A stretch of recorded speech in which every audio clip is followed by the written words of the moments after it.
Okay, well, just want to make a point that what Robbie and I are speaking about today sort of like forms a part of a set. The last conference we covered a lot of material on banking, finances and so forth as well. So if you're interested in this subject matter, go and see them at the book table and ask for the DVDs on our presentations from the last conference, because a lot of what we've been talking about is going to fit like a glove into that. We're limited by time, so we can't go into any great depth, but as you grab more and more of this material, you'll get to see more of the background of what we've been talking about. Now, I'm talking about the Australian precedents for a Hamiltonian credit system, and I must say, when I was preparing this, I got exceptionally angry of such a wonderful institution being destroyed like our Commonwealth Bank. And I hope this will be the motivation for you guys to help us get our own Commonwealth National Credit Bank back that we've already written the legislation for. It's sitting there, it's ready to go. Because there's only been two places in the world that have actually established a true Hamiltonian bank.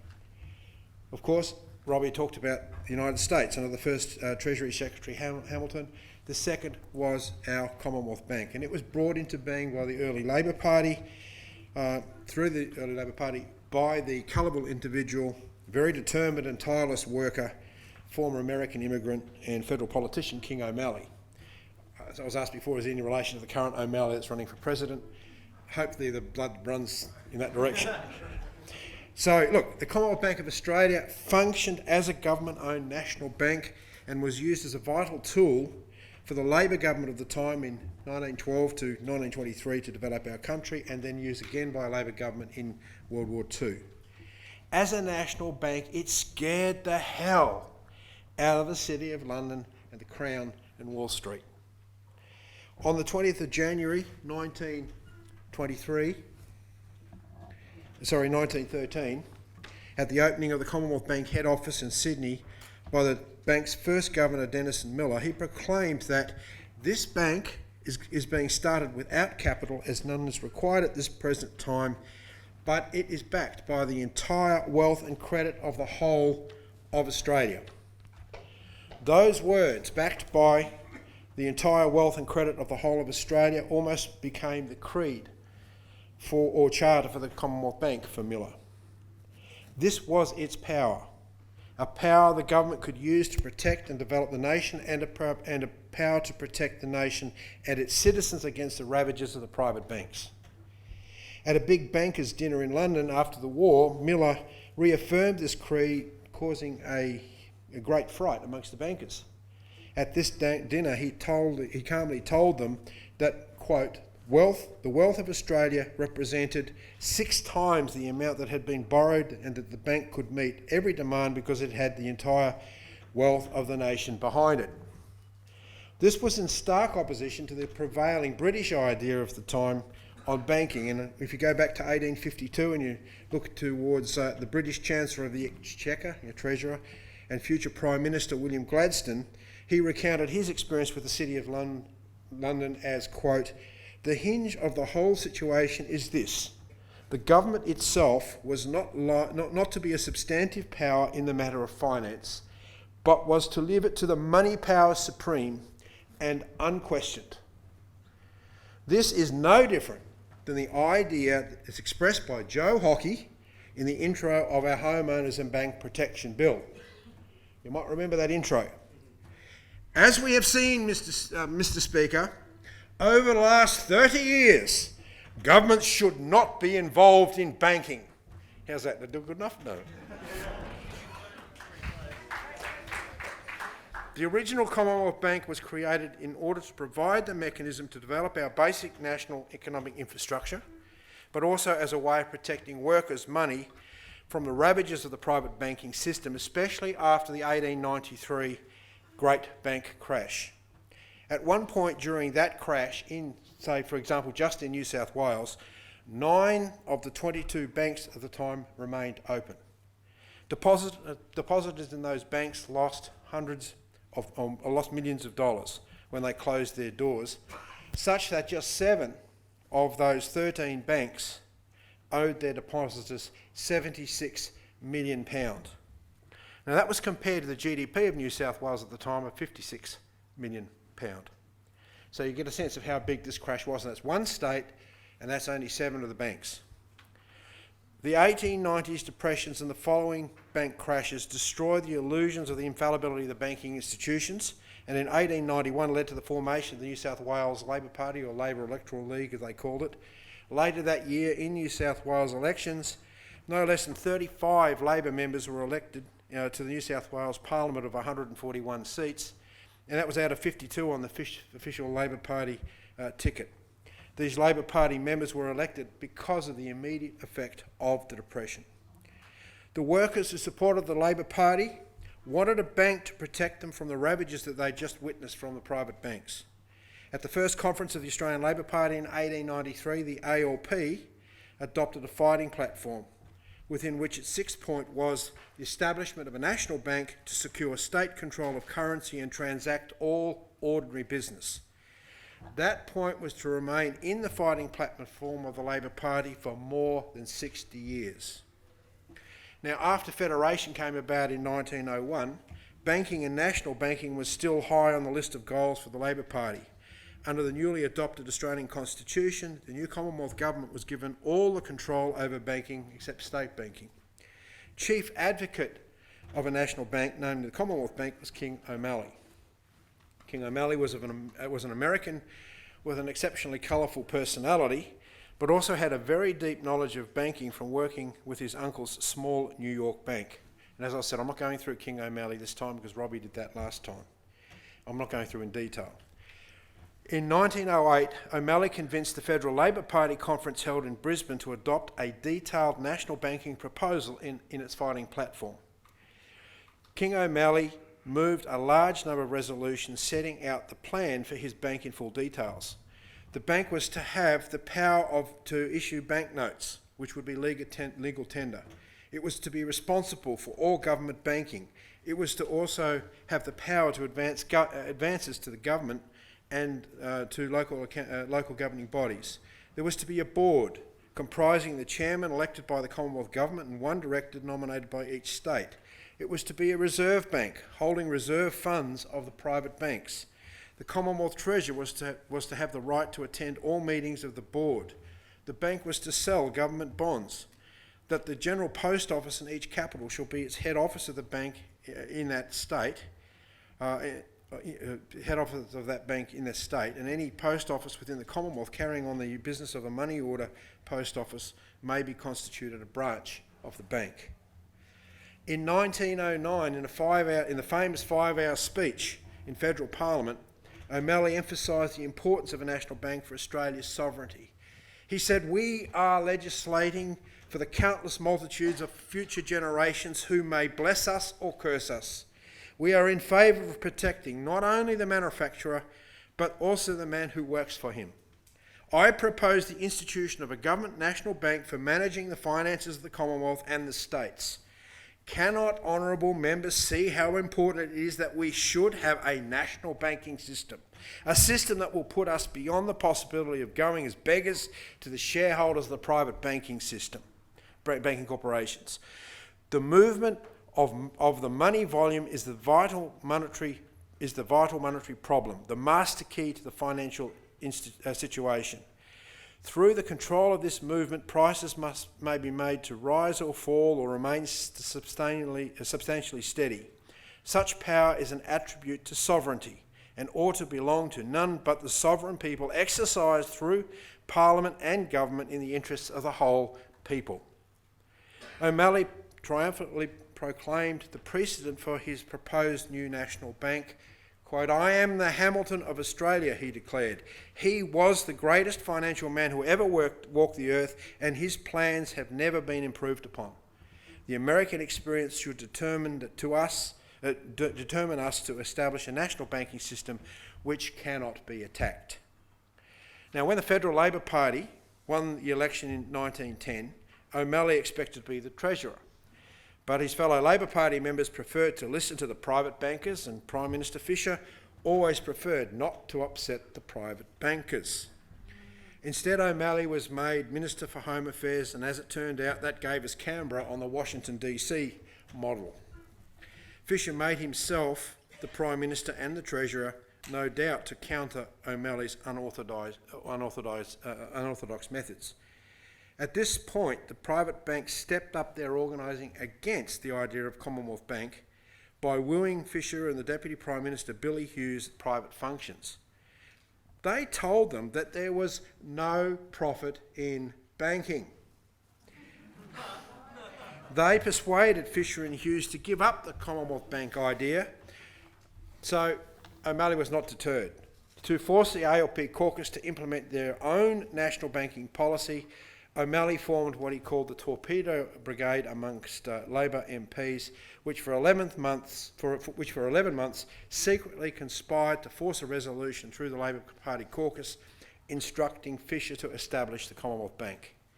Fisher had to relent and introduce into Parliament the Commonwealth Bank Bill drafted by the Treasury, not O'Malley, on November the 1st, 1911. This bill made no provision for the Commonwealth Bank to issue its own printed notes, and O'Malley believed the bank would be vulnerable without that power. After 8 weeks of debate, eventually on December 22nd, 1911, the Commonwealth Bank became law. In June of 1912, the following year, Denison Miller, a prominent official of the Bank of New South Wales, resigned his position there and was appointed Governor of the Commonwealth Bank. Miller himself was a very ambitious person, and once he left the Bank of New South Wales, he determined to fight for his bank to make it one of the greatest financial institutions in the country, and for the 11 short years until his untimely death, he succeeded in doing so. 6 weeks after accepting the position on July 15th, 1912, and with a small advance from the Commonwealth Treasury of £10,000, the Commonwealth Bank commenced savings banks operations from a branch in Collins Street, Melbourne, and through 489 agencies in money order post offices throughout Victoria. By January 1913, he'd opened a bank in each state of the Commonwealth and also an agency in London, and established the head office of the bank in Sydney. Although Miller was authorised to raise £2 million in long-term bonds or debts to start his bank, he chose instead to start a savings bank throughout Australia at post office and elsewhere, and use the money, the deposits that is, he obtained this way as his capital, thus only being indebted and paying interest to his depositors. Later that year, in 1913, the Commonwealth Bank gave one of its first demonstrations that it was going to act like a national bank, when the Melbourne Board of Works went into the marketplace to turn over or redeem old loans and raise some new money. Governments at that time were heavily reliant on loans, overseas loans in London. The Victorians got their quote from London. In addition to stiff underwriting charges, the best they could do was £1 million at 4.5% interest. They then decided to approach Denison Miller, who promised to provide a special loan for local government bodies. He immediately offered them £3 million at 4% interest. He was asked by some pretty incredulous bankers where the very juvenile bank raised all the money from. Miller replied, "On the credit of the nation, it is unlimited."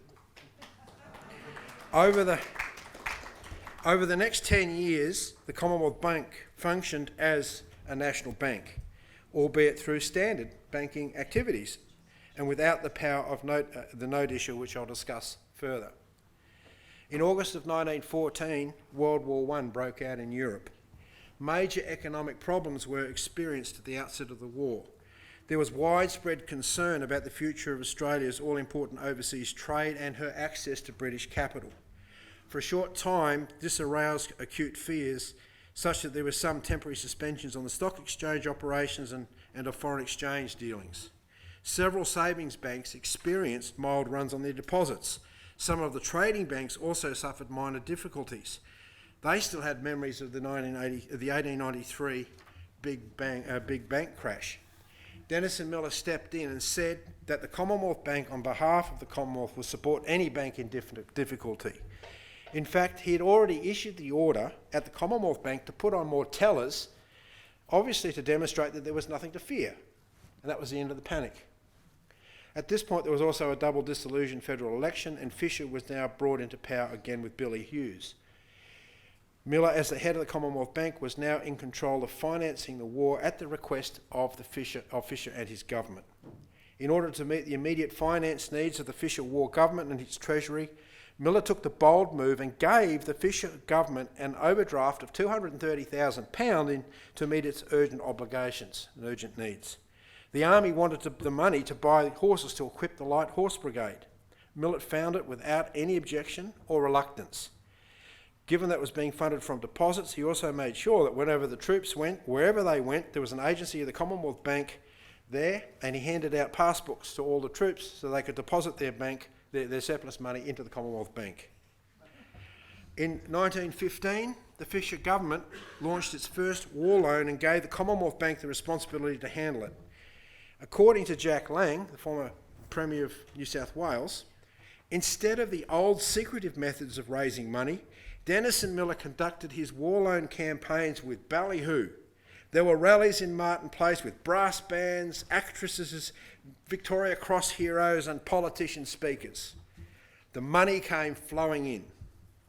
The Commonwealth Bank coordinated with the private banks the flotation of 7 war loans and 3 peace loans, totaling £250 million.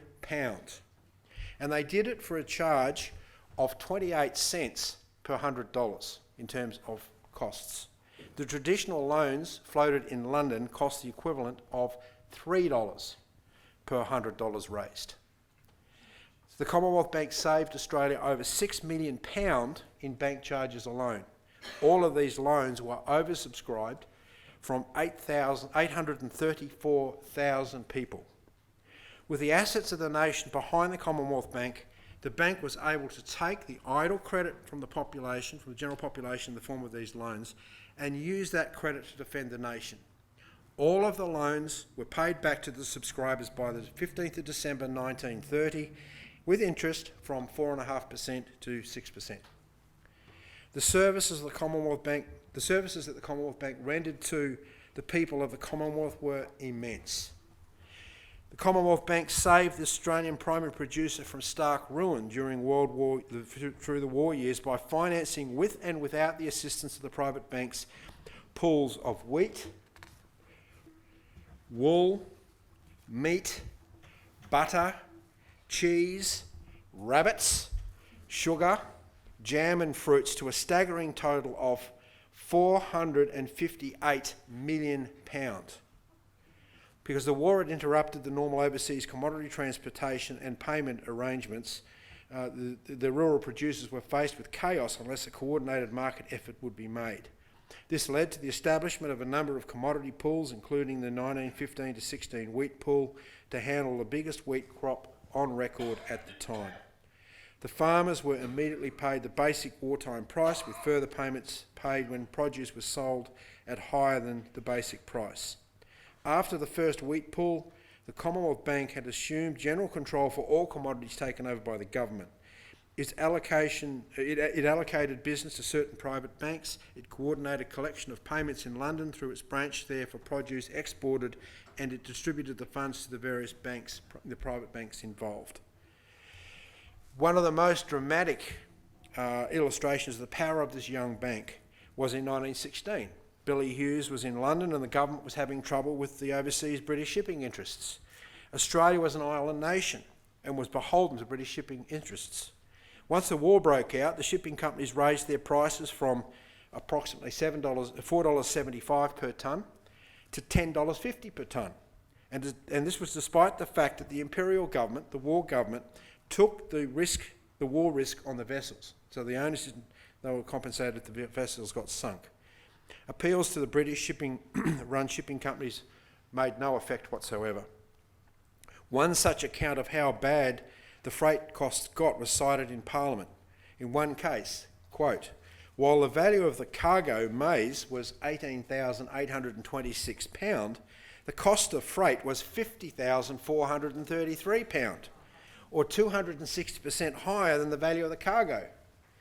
It was the Hughes-Fisher government's policy in the election in 1914 to combat the exploitation of our people through high freight and fares by establishing a Commonwealth line of steamers. Whilst Hughes was in London, he discovered a fleet of 15 cargo vessels for sale. He acted upon his own, he acted secretly, and he went into the market and bought these ships. He had very short time to clinch the deal, because you can imagine the shipping companies wouldn't want us to have our own shipping line. So what he did, he wired his treasurer, W.G. Higgs, and said, quote, make available in London tomorrow morning at 10 a.m. £2 million. Higgs called Miller, and Miller wired the Commonwealth Bank in London to have the money ready by the morning. And it happened. We bought that shipping line. As stated later, the intention was to use the profits from the freight of Australian ships and produce to pay off the overdraft that Miller had set up to buy this initial fleet of ships. The fleet expanded to over 35 ships with the augmentation of surrendered enemy ships, and the cost of freight to Australian producers reduced to half of the British-controlled shipping line's costs at around about £3 per tonne. The profits from the shipping line, as I said, went back into the government to pay off that overdraft.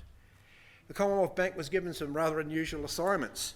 Shortly after the war started on August the 4th, 1914, instructions came for Australia to take Papua New Guinea from the Germans. 2 weeks later, 1,500 officers and men captured the wireless station at Rabaul, and after some further fighting, the German governor surrendered. Obviously, he figured he was a long way from home. The Commonwealth Bank established a bank that began to trade in German Reichsmarks, as it enabled the military authorities to exercise control over the trade of their enemy subjects there. Whilst trade to Germany was cut off, of course, the local economy was maintained internally in marks. The only currency among Europeans in the territory was the German mark. Notes and silver marks were the regular means of exchange, and the Australian troops were paid in marks, and savings passbooks were kept in marks. The administration in Papua New Guinea found that by continuing to use the German currency, the expense and trouble of having to obtain coinage from Australia could be avoided. Also, the first shipment of Australian gold sovereign coins amounting to £5,000 literally disappeared in 2 days. Apparently, the Chinese living there were paid a premium of 4 marks for every pound in gold sovereigns, and then, having got hold of the gold sovereigns, on-shipped the gold coins to China where they made a profit. We paid the troops on time. The Commonwealth Bank enabled Australia to transfer abroad with a maximum efficiency and minimum of expense some £356 million for the payment of her 330,000 soldiers serving overseas, of which we know from the recent Gallipoli movie, 60,000 lost their lives and 165,000 troops came back either wounded or invalided. It also established, again as I said, Commonwealth Bank savings agencies everywhere the soldiers went and provided them with their passports. So there was a circulation of the funds. For more than 5 years, Australia had an enormous number of able-bodied workers engaged in the war efforts, and when they returned there was a shortage of houses. To deal with this, the Commonwealth Bank built 1,777 houses at a cost of £1.15 million and purchased another 5,179 houses on behalf of the soldiers at a cost of £2.87 million. The loans were advanced by the Commonwealth Bank at fixed interest rates of 5% for 22 years if the house was a weatherboard house, and for 37 years if it was a brick house. It was the friend of local councils. It became the natural bank for local councils. The bank's policy was, and I quote, that primary products are the main source of Australia's wealth, and the bank, realising that to ensure the proper development of the country, assistance must be given to those who are winning the wealth of the soil. It has systematically considered applications from local governing bodies for loans to improve the conditions of the primary producers. More than 60 councils in the country districts have been granted loans to help in their development, and their development includes electrification for the reliable electric current to support and aid the establishment of butter factories, flour mills, sawmills, and similar industries for dealing with local products. And you can see from this chart, after we go through these slides one after the other, you can see there's also built hydroelectric power stations, dams for local hydroelectric energy. There's generators. Okay, just stop there for a sec. So in the course of up until 1923, the Commonwealth Bank actually had funded to the tune of £9.36 million a lot of the local government requirements for physical economic infrastructure for the people. All of this activity was performed by the Commonwealth Bank, acting as a national bank in the interests of the nation. In an interview in 1923, Miller was asked if he, through the Commonwealth Bank, had financed Australia during the war for £350 million. He replied, "Such was the case, and I could have financed the country for a further like sum had the war continued." Again, asked if the amount was available for productive purposes, that is in peacetime, he answered in the affirmative. Now, all of this was done without the important note issue function which O'Malley had demanded. In fact, it was not until 1920s that the Commonwealth Bank was given the note issue power, but only again to protect the private bankers. At this point, I do want to step back to 1910, before the Commonwealth Bank was founded, to explain why King O'Malley regarded the control of the note issue so important. The ability of the Australian government Treasury to print notes is, in fact, the clearest example that I've found of real national credit creation using the sovereign power of government. Back in 1910, with the population still having a very strong distrust of the private banking system, much of it owing to the 1893 bank smash, Fisher passed the Australia Banknote Act, giving the sole power to the Commonwealth Treasurer to issue banknotes which were, quote, payable in gold coin on demand at the Commonwealth Treasury, which was in Melbourne. You physically had to go there if you wanted your gold, and apparently, according to Jack Lang, you had Buckley's and none of getting it anyway. According to leading author and historian David Day, quote, Fisher was Prime Minister at a time when people were still conflicted about their identity, and Fisher was saying to them, you have to have an Australian identity, and that's the identity you need to embrace. Fisher created a psychological sense about it being Australian, with the Commonwealth of Australia banknotes, the postage and the coat of arms. Banknotes epitomised his sense of Australian attitude to the core. At the same time that this legislation was passed to allow the Australian government to print notes, the Commonwealth Bank Notes Act was also passed, another act, imposing a 10% tax on all banknotes that had been issued by the private banks and not redeemed, because at that time their private banks were printing their own notes. That meant that the old pound notes issued by the private banks immediately lost 10% of their value. So they were returned pretty quick, so that the new notes were legal tender. Now, the Australian Banknote Act of 1910 was amended in 1911. It also mandated that the Treasurer was required to hold in gold coin an amount of not less than 25% of the total amount of Australian notes issued. So there's one issue that I wanted to raise, which I was on a misapprehension about, and I think that there's common confusion today that the Commonwealth Bank financed the Trans-Australian Railroad, right? The Trans-Australian Railroad was a long railroad which was built to link up to the existing railway system from Kalgoorlie through to Port Augusta in the east. It made up the Transcontinental Railroad, which actually goes from Perth to Sydney, except you literally had to get off trains because the gauges changed and all sorts of things up until the 70s. So the funding of the Commonwealth, the Commonwealth Bank did not fund the Trans-Australian Railroad. It became its banker. It provided Commonwealth banking facilities all the way along the line. Banking agencies were established there for the purposes of making sure that the workers were paid. But the Trans-Australian Railroad was in fact paid from the profits made by the government from its Australian note issue. The building of the Trans-Australian Railroad was a promise made to entice West Australians to join Federation. It was to be their link to the eastern states from the west.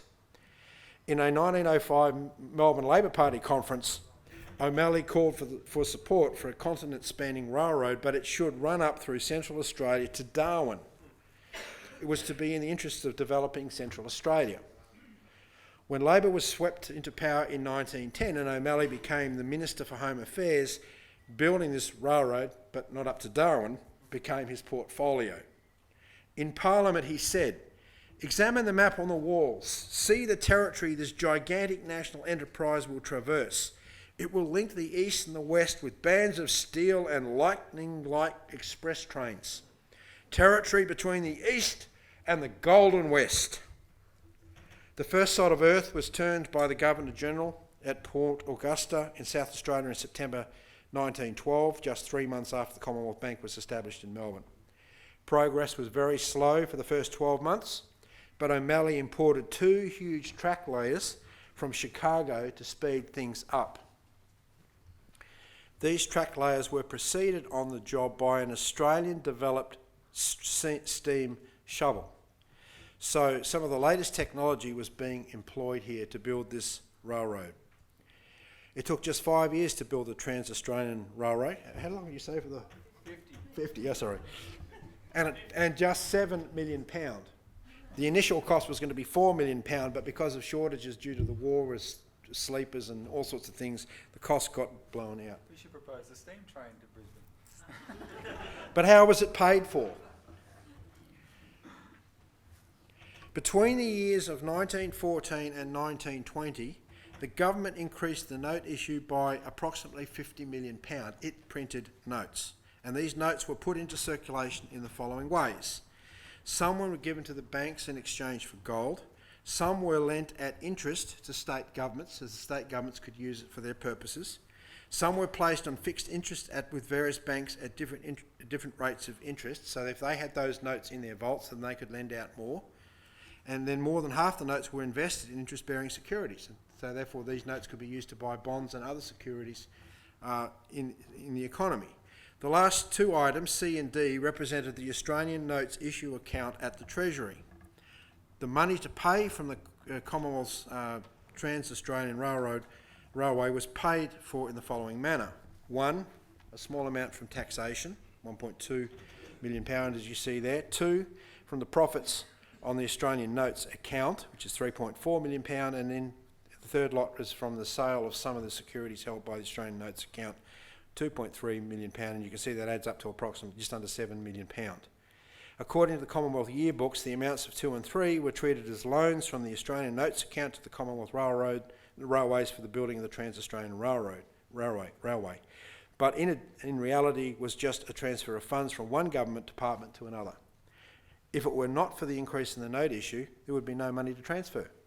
Therefore, as you can see, most of the money used to pay for the construction of the railway was obtained by printing notes, and none of it involved the people of Australia in debt or interest directly.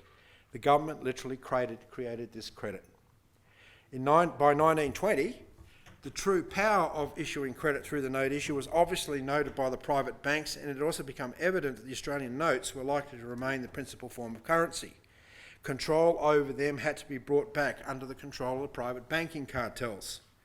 With the power of the Commonwealth being able to create credit for the nation by controlling the note issue, the private banks always feared that if the Australian note issue remained under the control of the political control of the Treasury, then the government may use it to solve the problems of the nation. The private banks feared that there would be too much power in the Treasurer or the government to issue legal tender money. In 1920, Billy Hughes' national government passed the Commonwealth Bank Act of 1920, which repealed the 1910 Notes Act, but at the same time transferred the control of the note issue from the Treasury to the Commonwealth Bank. It also provided that, quote, there shall be a note issue department of the bank which shall be kept distinct from all other departments of the bank. The note issue department was to be placed under a board and not just one man's control like Dennis and Miller. So the note issue board consisted of the governor of the bank, Miller, and 3 members appointed by the Governor-General, including a representative of the Treasury. Now, even though the new notes issue department paid the Commonwealth nearly £3 million from its note issues from this legislation, December 1920 to June 1923, the note issue board was regarded as being disconnected from the rest of the bank, and this became the excuse for another change. In 1924, the Bruce Page government brought in an amendment of the Commonwealth Bank Act to place the bank under the control of a directorate made up of principally financial magnates associated with private bankers and other acolytes. From the date of the appointment of this directorate, the Commonwealth Bank as the People's Bank, or a valuable asset to the government, ceased to function. It became a banker's bank run for their special benefit until its revival in World War II under Curtin and Chifley. None of the great undertakings I listed before were taken on by the bank for many, many years. Later, in the late 1920s and early 1930s, the Great Depression hit. The Labor Federal Treasurer, Ted Theodore, at that point proposed exactly what the private bankers feared, that the Commonwealth Bank issue a special fiduciary notes issue of £18 million.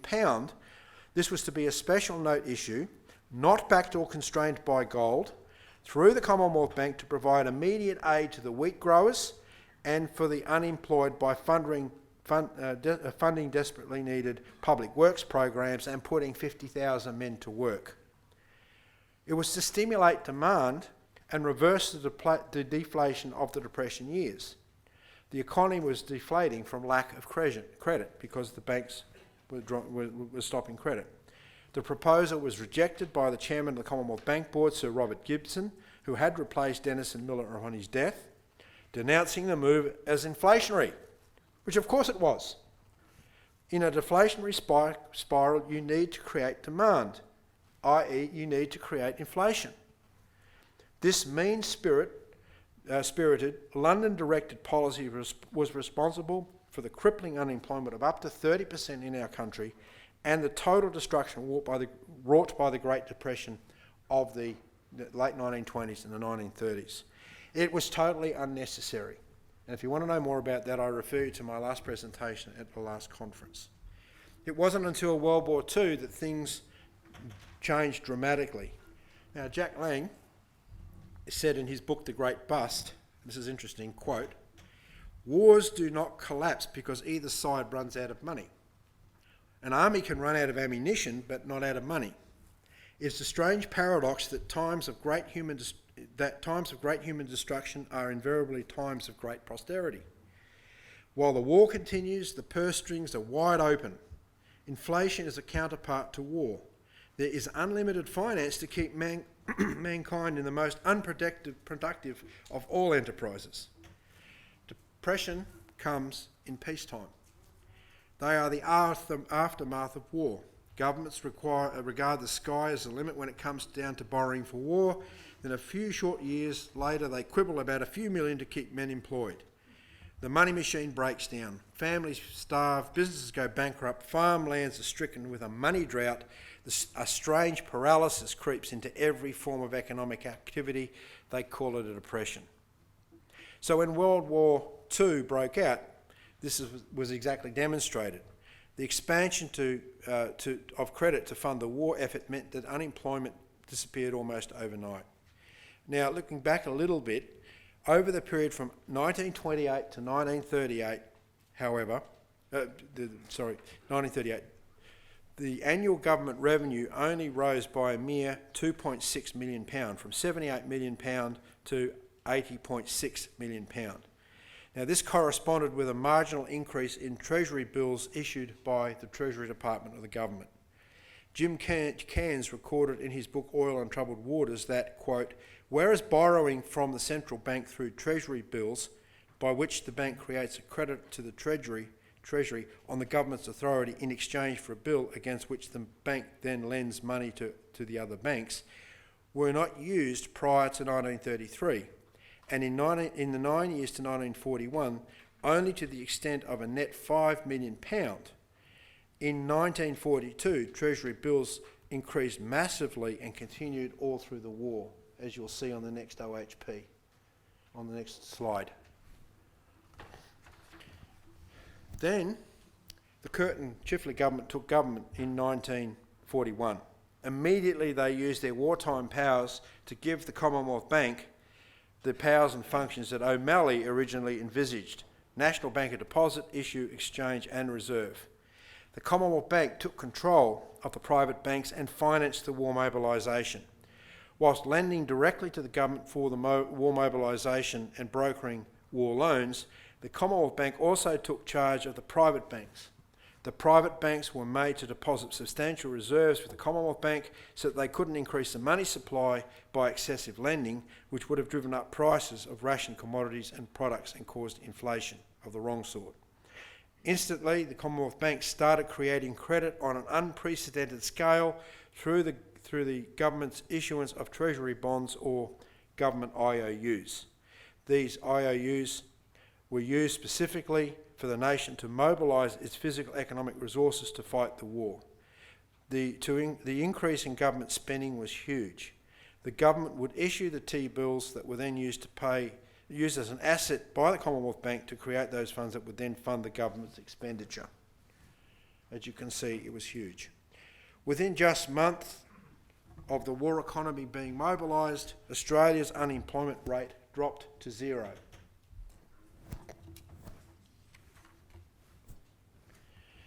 D.P. Mellor reports in The Role of Science and Industry, quote, "The years 1942 and 1943 witnessed an astonishing increase in the number and variety of locally made machine tools. At the peak of production in 1943, some 200 manufacturers employed 12,000 persons for an annual output of 14,000 machine tools. By the middle of 1944, what had been Australia's single technological weakness had become its major source of strength. The economic mobilisation of the war was also notable for the fact that there was virtually no wartime inflation, thanks strictly to the banking controls overseen by the Commonwealth Bank." And in 1945, if we have put the next slide up please, Treasurer Chifley moved the Commonwealth Bank Bill 1945 to make the successful wartime banking structure permanent. He said, "The legislation that I'm proposing today is based on the conviction that the government must accept the responsibility for the economic condition of the nation. Accordingly, the government has decided to assume the powers which are necessary over banking policy to assist in the maintaining national economic health and prosperity." And you can read for yourself what he was intending to do. Reduced to the simplest terms, Chifley said, "One of the main responsibilities of a central bank is to control the issue of bank credit by all the banks in such a manner as to avoid expansion of credit in times of boom, which we've just had, and contraction of credit in times of depression, which we're heading into." Or you could say, in short, the government has a central role in the nation's banking, Mr. Hockey. Now, Chifley's banking reforms freaked out the private banks, and today, as a result, we no longer have a Commonwealth Bank. From 1945 to 96, the Commonwealth Bank was completely destroyed by the desires of London Wall Street-directed banks. Between 91 and 96, the Hawke-Keating years, these two Labor Prime Ministers and their Australian government oversaw the full sell-off, that is the full privatisation of the Commonwealth Bank.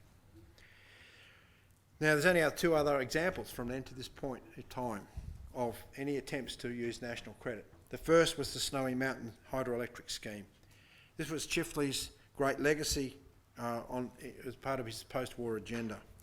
And the second was the Australian Industry Development Corporation.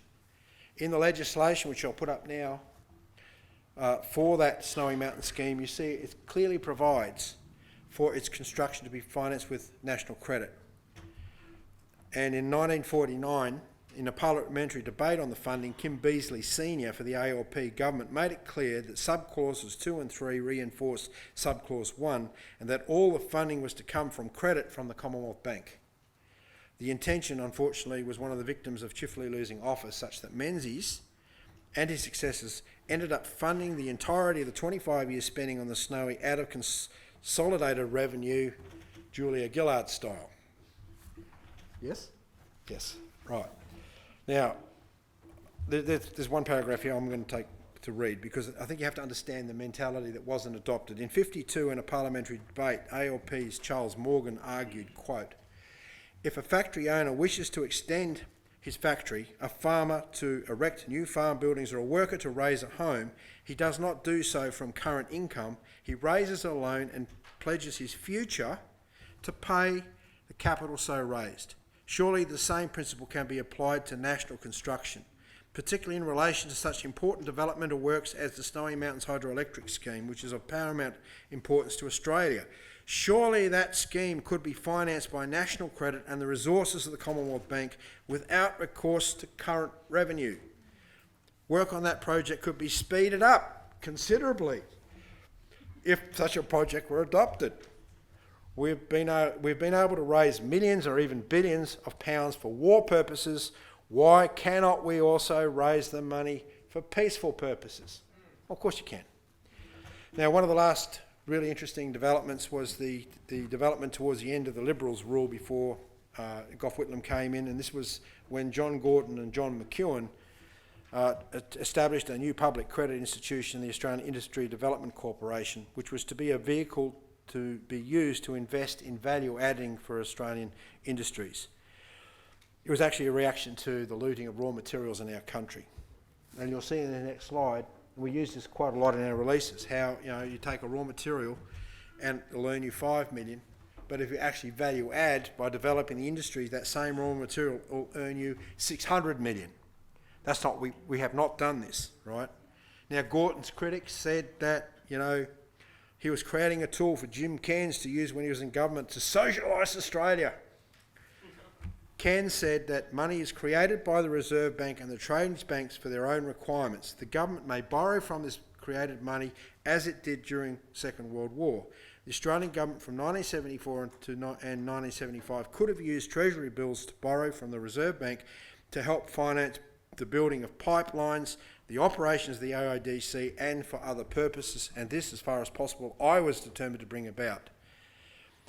The AIDC was actually a vehicle which was created to express sovereignty, and interestingly, Malcolm Fraser, as the Minister for the Army, spoke on ABC radio about the AIDC in the 1970s. He said, its role broadly is to assist Australian interests in marshalling financial resources, particularly from overseas, for major industrial development.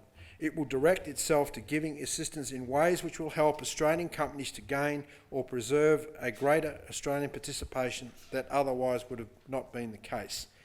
He wasn't proposing it was going to be a national bank. It was actually called, the slang, the McEwen Bank. It did have intentions of being able to initially issue notes and so forth, and bonds, but unfortunately that was all scrapped. Cairns' treasurer within the Whitlam government sought to make full use of the AIDC, but it was ill-equipped and not empowered to be like a national bank. So what I've elaborated to you this afternoon is that we have a huge and rich history of national banking in our country. Today, we, the CEC, have written the legislation for a national bank. It's called the Commonwealth National Credit Bank. It flows very closely to what King O'Malley had proposed, what's actually been done in the past, and frankly, the torch of national banking and national credit's been handed to us as an organisation. We stand in the footsteps of old Labor to implement this national bank in our country, as well as Glass-Steagall and so forth. And that's our mission. Thank you very much.